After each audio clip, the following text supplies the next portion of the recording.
Hello, Dina.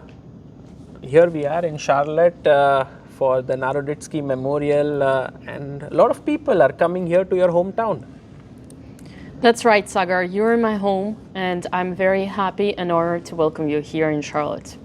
Thank you. And when did you come to Charlotte? Like, how many years has it been? It's been quite some time now. It's my third year, I believe. Yeah. Time flies. And we all are here together to honor the memory of a very special individual, Daniel Naroditsky. When was the first time you met him?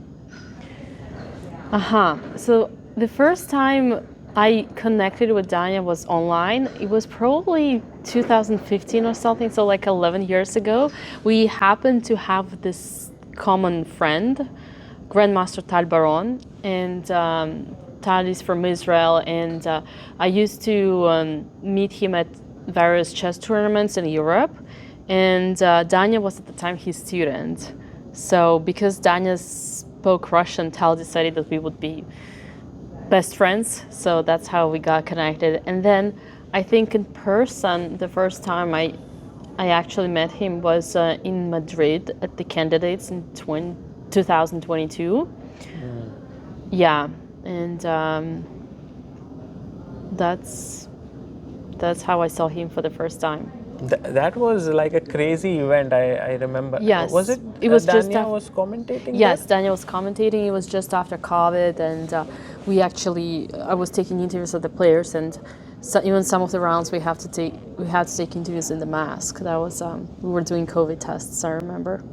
Was it the same event where like Firouzja was tilted, but then at one of the days he played against Danya this this bullet match? That was for exactly like it. So and many I was games. We were streaming with Danya Yes. at that night, and then it was getting late, like 2 a.m. and I told Danya, you gotta sleep, you have a commentary tomorrow, and he has to sleep because he has to play the next day. And Danya was like, yeah. So I told Danya, like, promise you you're gonna go to sleep. He's like, I promise you I'm stopping to play, I'm going to sleep, I'm stopping the stream.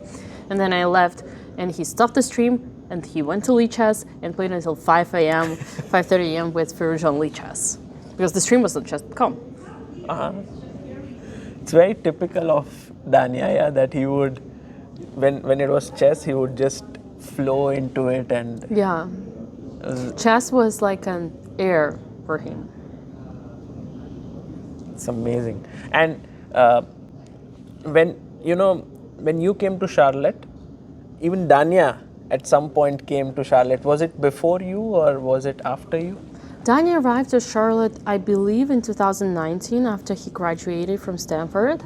And I came for the first time right after my chess boxing match, which was January 2023. And as a fun fact, because I was visiting, Danya was actually the one who hosted me. So I stayed at his house, the guest bedroom, for a few days, and we would drive, to have lunch together. And I feel so much belonging to this place. Yeah, so king h1, learning my lessons. There's an instinct to put your king in the corner because it seems the safest, but very often the king is much safer in the center. Why? Because it has a lot of escape through. The second reason, as Rusha pointed out, it's been a long time I haven't been in a classroom. Big tactical takeaway. Contact between pieces is super important. I'm not the oldest here. One of your pieces How old are is you? making contact with an opponent piece, even if that piece is defended, that creates the I am the possibility oldest for here. tactics. yeah, those were good times, good old times. What was it about Danya that you thought was very special? Like, was there something? I mean, there are so many things about him that the world knows. He's a wonderful teacher. He's a wonderful commentator. He has great knowledge, great sense of humor. But what was it at a personal level that connected you with him?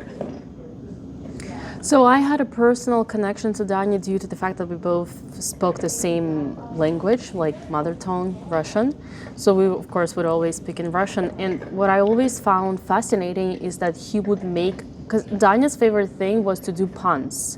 Obviously in English, right? During the commentary, that was his, like, he was known for that. But with me, he was literally making puns in Russian that I would have to take some time to understand. And I think the thing that was the most inspiring for me about him was how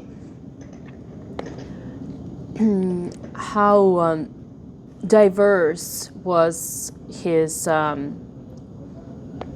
brain, his intellect, his he was just so knowledgeable at everything, you know, there's like various completely unrelated things. And yeah, I think, of course, his sense of humor. Like, him and Peter would crack jokes that no one would, like, understand at first, but then after, you know, they're already laughing, and maybe like 2, 3, 5 minutes after, everybody's like, ah, and then they're laughing even more because everybody's so slow. So, yeah, those things. I think that sharpness, but also cokiness. And everybody would say, Danny is so nice, he's so kind. But for me, he was actually very sharp and very,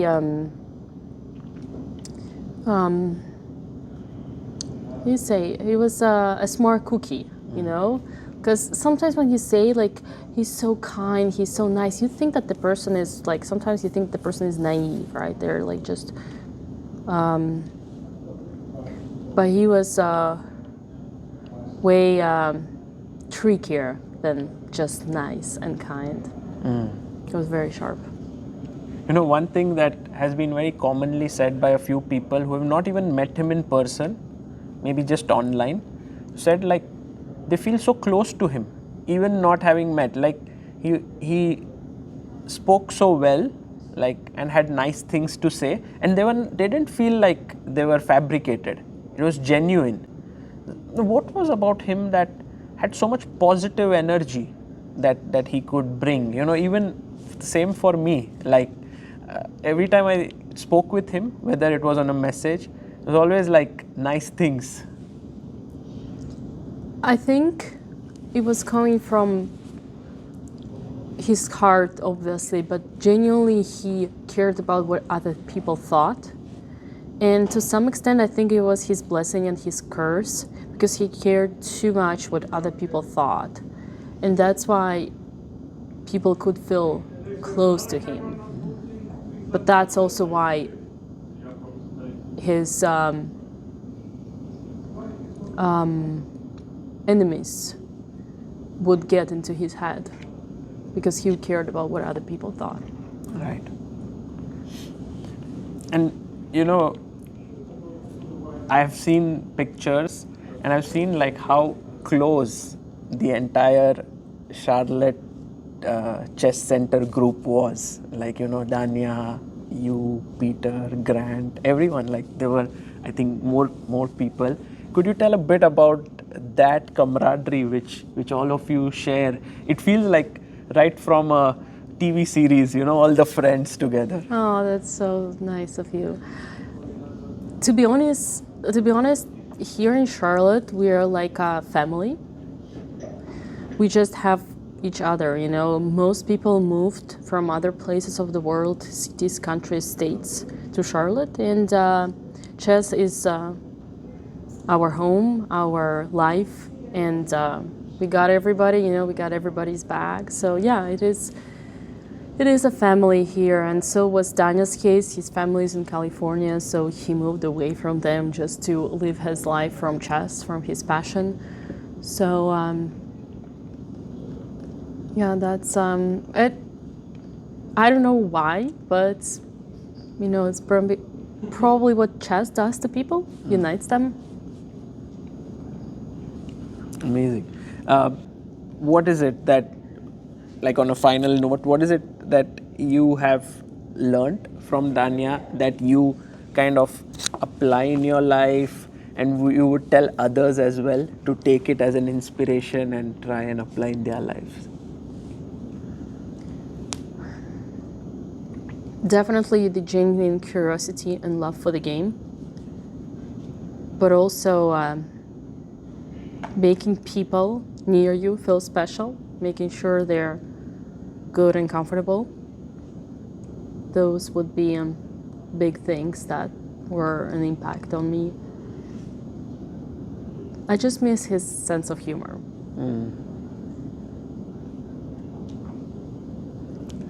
And when you talk about him making others feel special, it was not by doing many things, right? It was just by his presence. How would he make others? It would be like by asking 20 times, are you good? Are you okay? Are you comfortable? Are you sure this is okay? Those types of, paying attention to the other person near you. Thank you, Dina, for this interview, for this time, and wish you all the best at the Naroditsky Memorial and that you play great games. Thank you, Sagar, first of all, for coming here, for all of you guys coming here and supporting the event, but also looking forward to meet you yourself at the chessboard. Yes. Give you a chance to take that revenge after the 2-0 that I beat you 2 years ago at Prague Open. Yeah, I hope I do better this time, but I don't know. Yeah, I'm not as confident as you are, so let's see. Good luck.